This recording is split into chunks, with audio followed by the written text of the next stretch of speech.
కుటుంబంతో కలిసి దూర ప్రయాణానికి రైల్లో బయలుదేరతాం. పెద్దవాళ్లు ఉన్నారన్న కారణంతో రైల్లో ఏసీ బోగీలో టికెట్ బుక్ చేసుకుంటాం. తీరా రైలు ఎక్కాక ఒకటే ఉక్కపోత.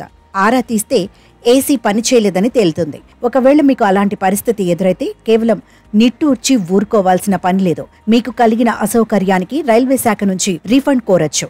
ఇందుకోసం టికెట్ డిపాజిట్ రిసిప్ట్ ను ఫైల్ చేయాల్సి ఉంటుంది. టీడీఆర్ ఫైల్ చేయాలంటే టీటీఈ నుంచి మీరు సర్టిఫికెట్ పొందాల్సి ఉంటుంది. ఐఆర్సీటీసీ వెబ్సైట్ లేదా యాప్లో మీరు టీడీఆర్ను ఫైల్ చేయొచ్చు. ఆ వినతి సంబంధిత రైల్వే జోనల్ కార్యాలయానికి చేరుతుంది.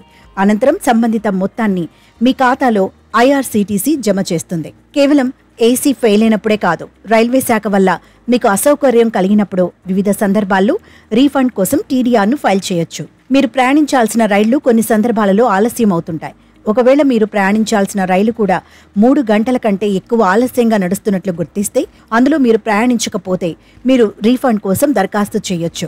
పూర్తి రీఫండ్ కావాలంటే రైలు బయలుదేరే వాస్తవ సమయానికంటే ముందే టీడీఆర్ ఫైల్ చేయాలి.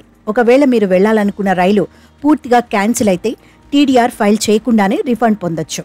ఏదైనా కారణంతో మీరు ప్రయాణించాల్సిన రైలు రూటు మళ్లించడం వల్ల మీరు రైలు అందుకోకపోయినా రీఫండ్ పొందొచ్చు.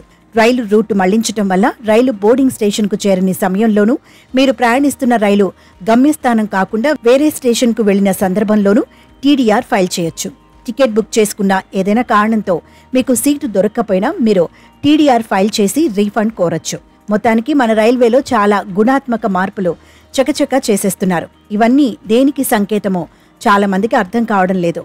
మరికొందరు మాత్రం రైల్వే ప్రైవేటీకరణకు ఇవన్నీ తాయిలాలు అంటున్నారు. ఎవరి ఊహలు వారివి అయినా జరుగుతున్న మార్పులు మాత్రం ఇలా ఉన్నాయి.